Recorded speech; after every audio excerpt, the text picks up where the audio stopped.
അച്ഛൻ എണീറ്റെന്നാ തോന്നുന്നേ. വിനയുടെ പൊക്കോ പൊക്കോ. അല്ല അത് ഓഹോ, എല്ലാ പെണ്ണുങ്ങളും ഇങ്ങനെയാണല്ലേ. ബജരംഗനാ ബജരംഗൻ, ഇറങ്ങി ഓടടാ. നമ്മുടെ പേര് പറയുന്ന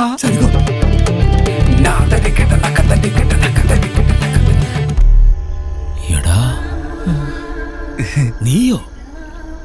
ഈ ജനലിന്റെ കൊളുത്ത് ശരിയാക്കണമെന്ന് പറഞ്ഞായിരുന്നു. ഉറക്കത്തിൽ കുട്ടിയെ ശല്യപ്പെടുത്തണ്ടെന്ന് കരുതി. അതാ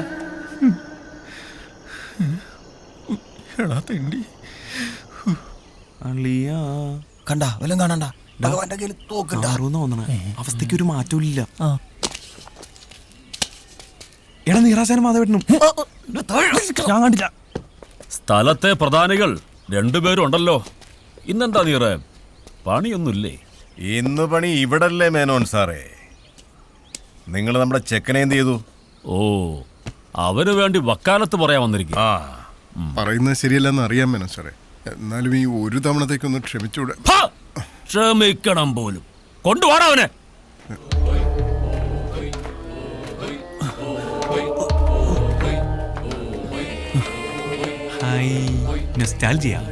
നാട്ടുകാർ ഈ വക സമ്പ്രദായത്തിൽ ഒരു മാറ്റൂല അല്ലേ? ബോംബെയില് ഇങ്ങനെയൊക്കെ തന്നെ. ബോംബെ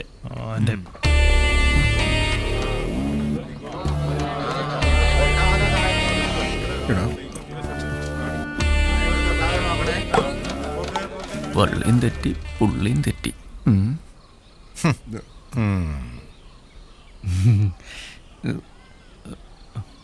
ഇവന്റെ കൂടെ കുറെ വിളഞ്ഞന്മാരും കൂടി ഉണ്ട്. എല്ലാറ്റിന്റെ നോക്കി വെച്ചിട്ടുണ്ട് ഞാൻ. നിങ്ങളേടാ? എടോ മാധവ, തനിക്ക് ഉളുപ്പില്ലടോ. കാശ് ചക്കച്ചോള പോലെ എണ്ണി വാങ്ങിച്ചിട്ട് തിരിച്ചു തരാൻ പറ്റാണ്ടാവുമ്പോ കണ്ട പിള്ളേരെ വിട്ട് മോട്ടിക്കല്ല വേണ്ടത്. തൊണ്ടി സഹിതമാണ് അവനെ പിടിച്ചിരിക്കുന്നത് ഞാൻ. അവനെയൊക്കെ പിടിച്ച് അകത്താക്കുക വേണ്ടത്. നിർത്തണോ? കുറെ നേരമായപ്പം മേനോനെ, ഇതൊക്കെ ചിന്തിക്കുന്നതിന് മുമ്പ് ഒരു കാര്യം ഓർത്തോ. സൂര്യൻ ഉദിച്ച് ഉച്ചയിലെത്തിയ പിന്നെ പെരുപത്ത് കടവുകാരുടെ നാക്ക. വെറുതെ നാട്ടുകാരെ കൊണ്ട് അതൊന്നും പറയിപ്പിക്കണ്ട. ഇപ്പൊ ഇതാ നല്ല കൂത്തായേ. ഉത്സവപ്പറമ്പ് ഇവനൊക്കെ കാട്ടിക്കൂട്ടിയ തോന്നുന്ന വെറുതെ വിട്ടതാ. ഇന്ന് ഇതിനൊരു തീരുമാനം ഉണ്ടാക്കാൻ ഇവനെ അടിച്ചു കൊടുത്താൽ പ്രശ്നമില്ല. എന്നാ അതൊന്ന് കാണണമല്ലോ. കാണാം. ഗോച അയച്ചു വിടറോ. അല്ലടിയം പറഞ്ഞു ചെയ്താ മതി. അയച്ചു വിടറോ. അതാ രണ്ടു കൂട്ടർക്കും നല്ലത്.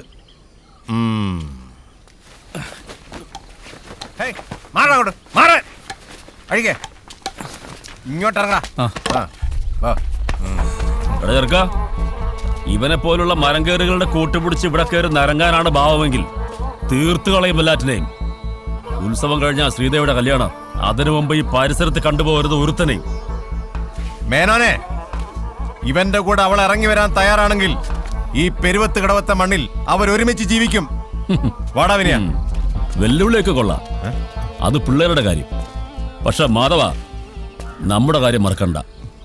8ാം ഉത്സവത്തിന് ഇനി അധികം നാളില്ല.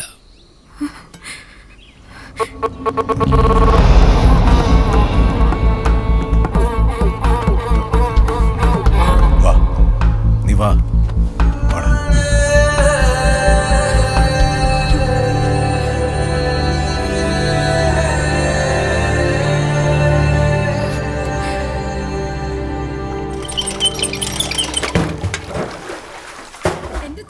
അല്ലാതെ എന്ത് പറയാനാ?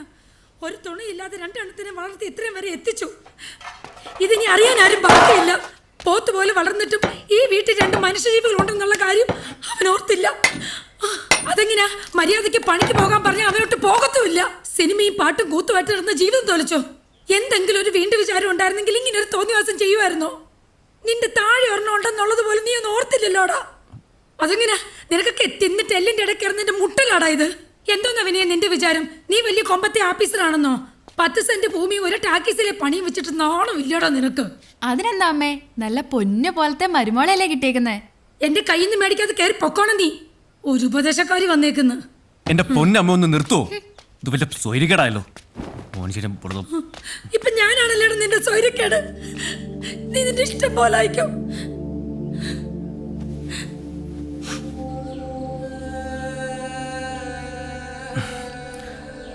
അല്ല നിറാശൻ, പണ്ട് വനജേച്ചിയായിട്ട് ഒളിച്ചോടിയപ്പം പേടി തോന്നിയില്ലേ? എടാ വിനയ, ഓ എടാ ഓരോ മരത്തിലേക്കും വലിഞ്ഞങ്ങ് കയറുമ്പോ ഉള്ളൊന്ന് പെടയ്ക്കും. പക്ഷെ അങ്ങ് മുകളിലെത്തിയാൽ ആവേശത്തോടെ അങ്ങ് കൂവിത്തീർക്കും. എടാ പെരുവത്ത് കടവും നമ്മുടെ മനസ്സും ഒപ്പമുണ്ടെങ്കിൽ പിന്നെ എന്തിനാടാ പേടി? അന്ന് എനിക്ക് മാധവനുണ്ടായിരുന്നെങ്കിൽ ഇന്ന് നിനക്ക് ഞങ്ങൾ രണ്ടുപേരും ഉണ്ട്.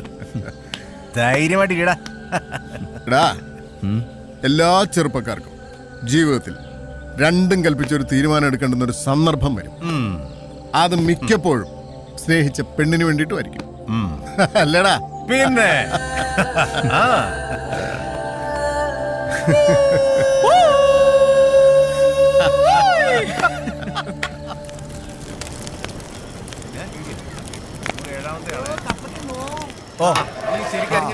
അടിയിലോ ചടിയോ നീ കൂട്ടറാ. നീ കൂട്ട മോനെ, നീ അങ്ങ് പോ. എന്റെ മുഖത്ത് വെള്ളം നിൽക്കും. ആ അതാ സത്യം ഭാഷ വീട് കത്തിക്കുന്ന പോലെ ഉണ്ടല്ലോ.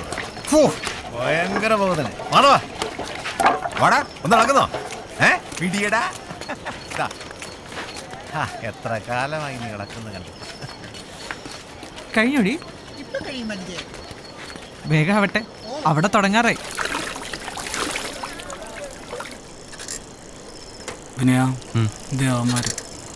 ഒറ്റടിക്കാൻ കാലി. അത്ര ഉള്ളണ ഇതൊക്കെ ഇനി ഇവനെ കാലിയാക്കാം.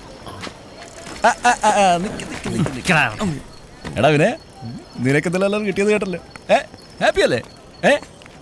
എടാ നിന്നോട് ഞാൻ എത്ര പ്രാവശ്യം പറഞ്ഞിട്ടുണ്ട്, വടക്കം ഭാഗത്ത് കയറി ഒരുപാട് അങ്ങ് കിളത്തല്ലെന്ന്. അണ്ണൻ പറഞ്ഞത് മനസ്സിലായ? ഇല്ല, മനസ്സിലായില്ല. അണ്ണാ എന്നാ മനസ്സിലായില്ലെന്ന്. എന്നാ മനസ്സിലാക്കി തരാടാ. മനസ്സിലാക്കി താടാ. രാത്രി പെണ്ണിന്റെ വീട്ടിൽ എടുത്തോളാടാ നിന്നെ. അവന്റെ അമ്മൂമ്മയുടെ ചക്കര പോലെ ഇന്നലെ വിനയനെ ശ്രീദേവിയുടെ മുറിന്ന് പിടിച്ചൂന്ന് നീ അറിഞ്ഞില്ലേ? അതിനെ ചൊല്ലിയുള്ള ബഹളം അവിടെ കേട്ടത്. എന്നിട്ട് ഭഗവാൻ ശരിക്കും കൊടുത്തുന്നാ കേട്ട്. നാലും ചെക്കൻ്റെ ഒരു ധൈര്യം പിടിച്ചേക്കണ പുളിങ്കൊമ്പിലാ. അതേ പറഞ്ഞുണ്ട്. വിനയ, നീ ആള് കൊള്ളാലടാ. ഞങ്ങൾക്ക് അടുത്തെങ്ങാനൊരു സദ്യ കിട്ടുവാ. നടക്കും നടക്കും, ഭഗവാനാണ് ആള്. എന്നാലും ആ പെണ്ണിന്റെ ഒരു ധൈര്യം.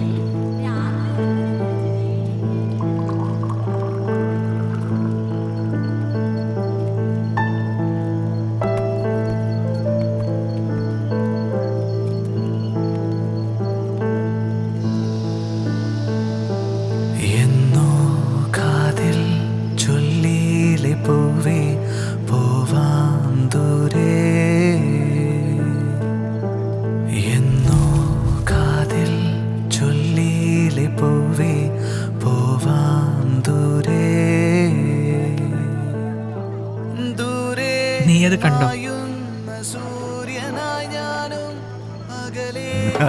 എന്തിനാ?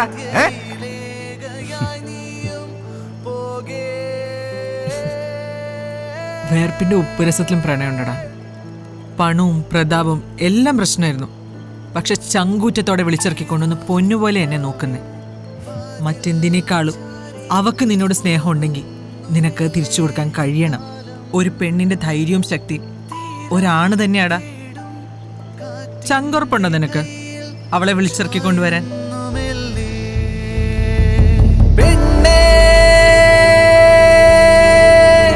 പോവാം ദൂരെ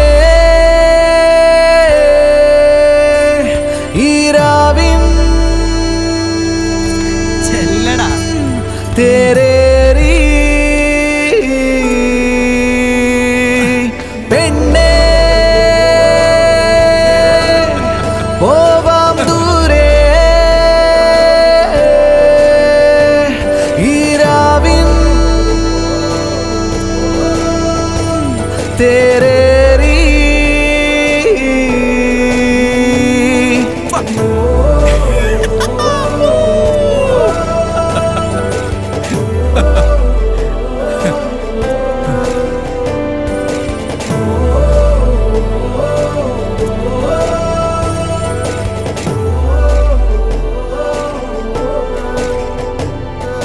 ദൂരെ മായുന്ന സൂര്യനായി ഞാനും അകലെ സന്ധ്യയിലേകയായി